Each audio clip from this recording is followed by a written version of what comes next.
nga loolu mënul nekk cause ci ni ñu gis jamono ji. mais je suis désolé si c'est la deuxième ou troisième fois ñu def émission tu me poses toujours la même question et loolu mënoo ma ko poser waat parce que mënul nekk xam nga tey jii Macky Sall li ñu ko def defuñu ko Ablaye Wade. Macky Sall il faut pas que yéen presse bi il faut que ngeen demande Issa revoyez vos papiers ñun 2012 lañ ko génneel li nga yeewoo di ko yendoo nar ko fanaanee fu muus di naanee ñeex. qu'est-ce que la presse ne nous a pas dit. donnez-lui un état de grâce. may leen ko temps mu liggéey il vient d'arriver au pouvoir. il faut pas que ñu fàtte quand même lu ëpp tuuru lan la presse bi wax mais vraiment y en a marre on en a marre de vous xanaa amu leen liggéey. yoon a ngi jéng bu procureur génn artuñu ne. looloo tax après ngeen def silence non pas après ngeen def silence non ñun aussi on a respecté le jeu démocratique vous savez chaque moment dafa am li mu laaj. aujourd'hui pourquoi ñu toog jàpp suñu ñàmb c'est parce que c'est l'affaire des hommes politiques. Aujourd'hui si Macky Sall autorise le rassemblement de Yewwi Askan Wi le 29 peut-être que bi ñu fa dem parce que c'est Yewwi Askan Wi qui prend ses responsabilités. kon politique bi taxul leen a jóg en quelque sorte. non li leen tax a jóg mooy les libertés individuelles. là c'est la démocratie qui est menacée loolu dafa incomber tout Sénégalais épris de démocratie loolu nekkatul mbirum Yewwi rek ak tant que ça restait dans le jeu politique entre partis politiques ñuy jàmmarloo ñuy werante mu nekk lu démocratique loo xam ne dafa war a am ci am réew pour réew moomu dox ñun dañu toog ñu observer parce que ñun société civile lañ faruñu fenn ñun nekkuñu kii nekkuñu kële mais nag fi démocratie nekkee ak fi dëgg nekkee fa la ñu ñëw taxaw artu nañ dégluwuñ ñu duñu ñëw di atte bi yoon dañuy sotti parce que ki am doole dafa jël yatam bëgg a dóor keneen néewal ko doole donc dañuy sot te sot bu am maanaa lañ nar a sot ndax sot boo xam ne askanu Sénégal yëpp ay ñëw àndandoo ci. alors Pape Matar sot boobu muy wax ne est-ce que xalaat nga ni Y'en a marre mi ngi def poids ba léegi est-ce que sot boobu noonu ñoom dinañ ci mën a gàjji wala buñ ci xoseek yooyu. non mais xam nga yaa ngi fi ba léegi. waaw mais bien sûr parce que tey xam nga ni bu ñuy jàmmaarlu état kenn ku ñëw ku ci dollee ku nekk rek un de plus la te du loo xamante nañ koy négliger aussi bu ñuy xool rek ci capacité de mobilisation di fàttaliku jamonoy 2011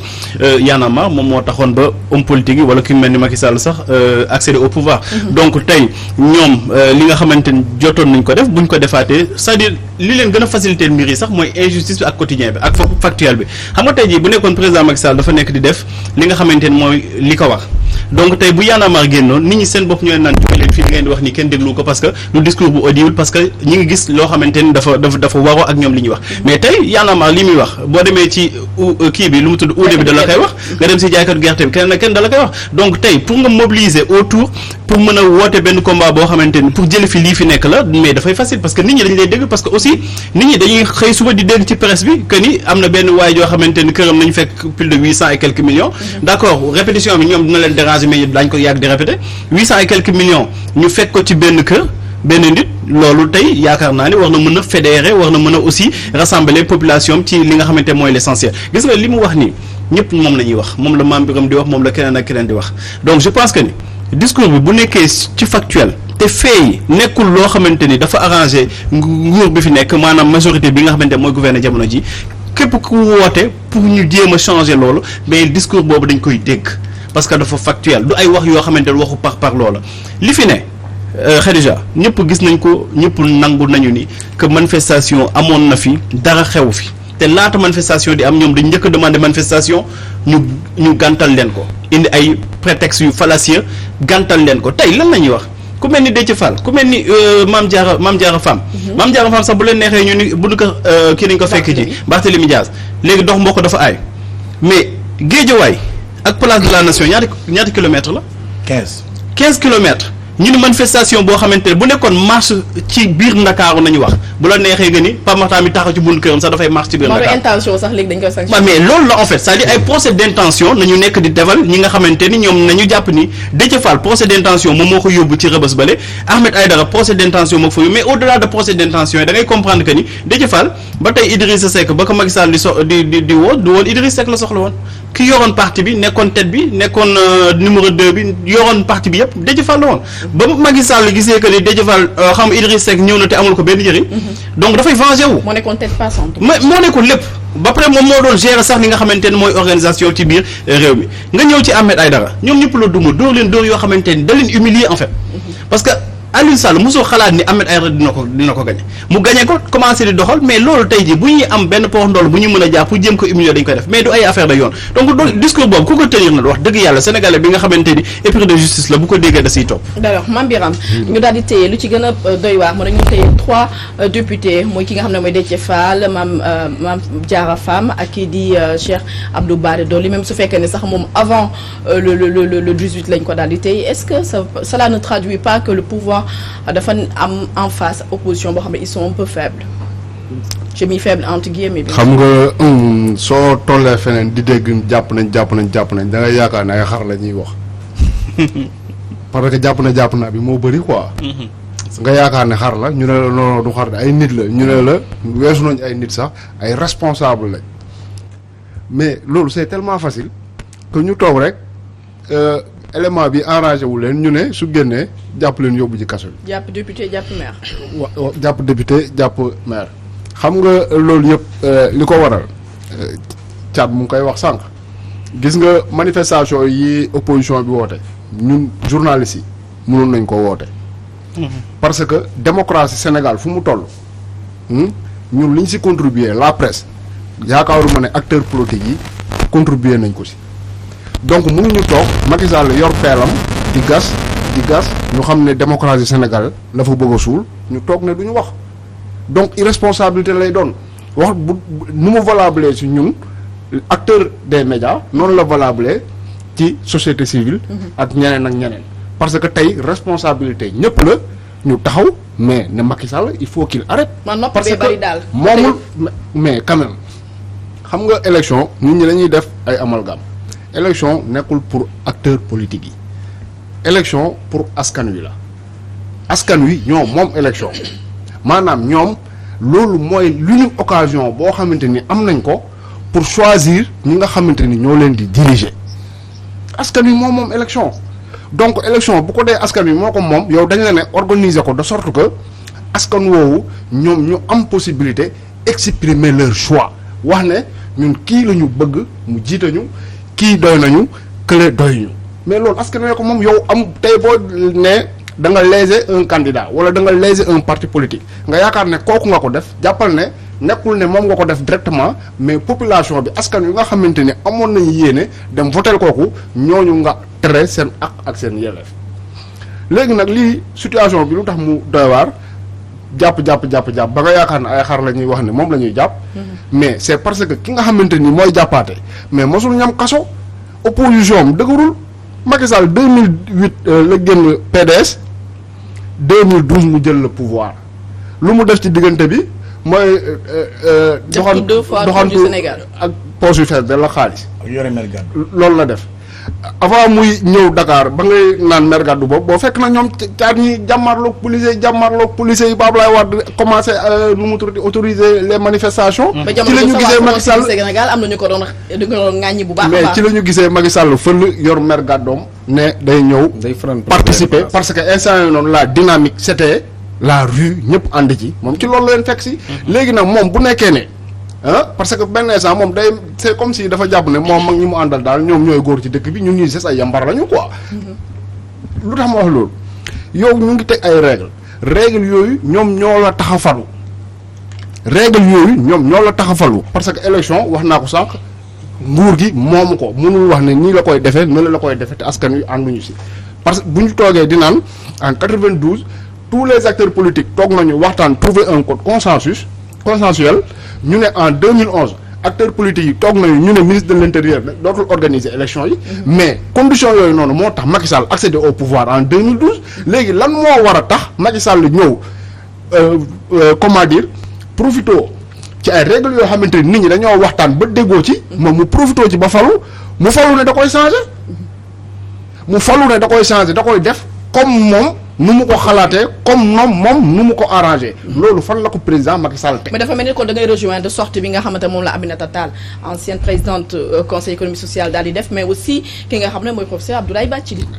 Bathily d'accord mais Aminata Tall moom bu ma waxee wax Aminata Tall lu muy def mooy wiiri xam na ne Macky day daanu si lay jël day wiir rek comme ko defoon Abdoulaye très bien le pour sortir professeur Bathily bi. xam nga le changement c'est jeunesse moo koy jël et ça s'obtient par force. xam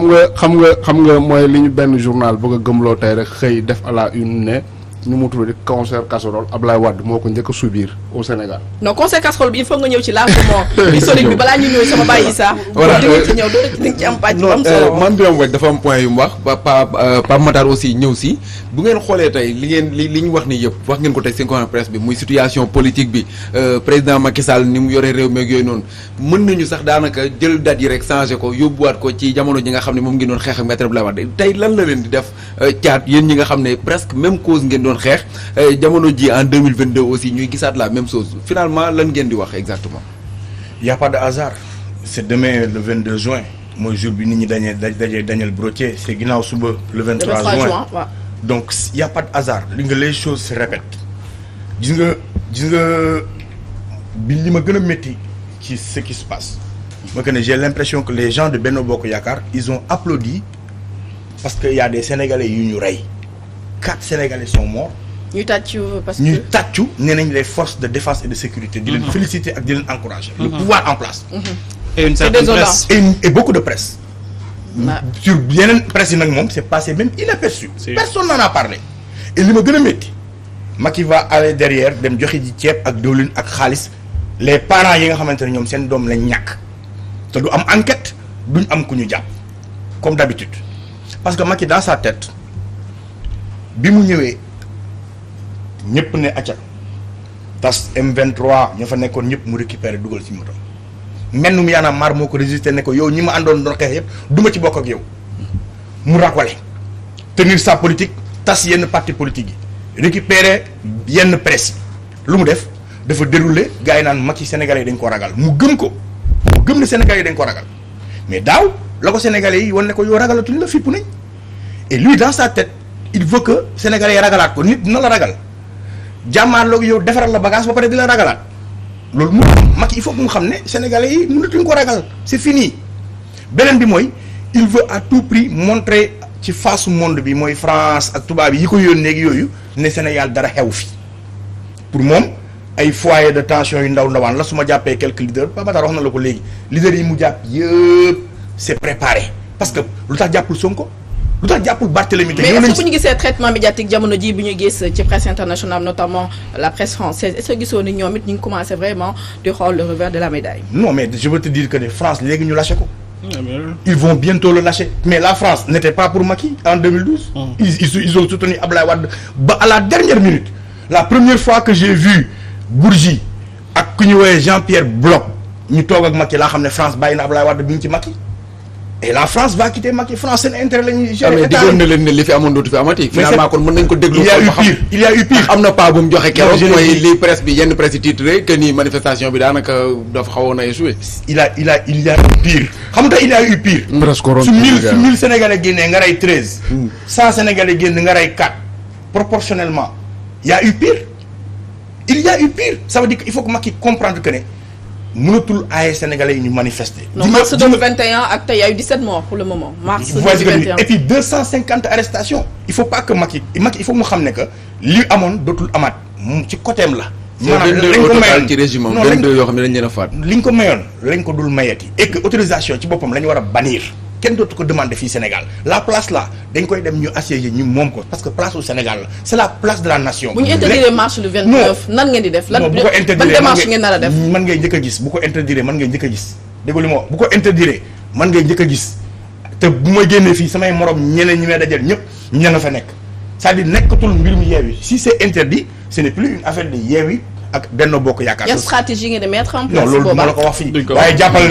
jàppal ne bés bu interdire marché bi Sénégal yëpp dinañ génn dans la diaspora ci biir région yi ak ci biir dëkk bi. ba gendarmerie ak police duñ def nañ defoon keroog. xam nga nag Macky a déjà montré moom une partie de sa stratégie. ñëpp xam nañ ne moom day ñëw day taxaw sa buntu kër nit ñi bàyyi nañ xel ci boobu stratégie li ma bëgg wax moo que ne su bàyyee waaye Yewwi def seen marche jàmm na ñooy Sénégal na ñooy ñoom ñu duy seen place wane seen rapport de force. parce que du ngeen dem sax c'est important mun na am sax du ma dem su boobaa parce que su boobaa c'est autorisé et que ce parti politique cette coalition politique mi ngi def son combat comme ni ko coalition politique war a defee parce que man société civile la maintenant bu leen ko aayee nag ñu dem wàcc raak ko parce que boobaa démocratie la laal nekkatul mbirum. parti buy xeex ay droit. autorisé nekkul lu extraordinaire ñàkk ko autorisé ñàkk ko autorisé mooy problème bi donc su ko autorisé sénégalais yi dinañ dem waa parti Yewwi dinañ dem. c'est ñi fa bokk dinañ dem mais bu ko autorisé wul nag sénégalais yëpp ñoo war a génn dem xeex yi ji loolu noonu parce que nag Macky Sall du fi nekk moom sénégalais yi ne kenn du fi sëqat kenn du fi nooy lu ko neex mu dogal moom mooy buur moom mooy bumi bu dëkk bi tàkkee mu daw.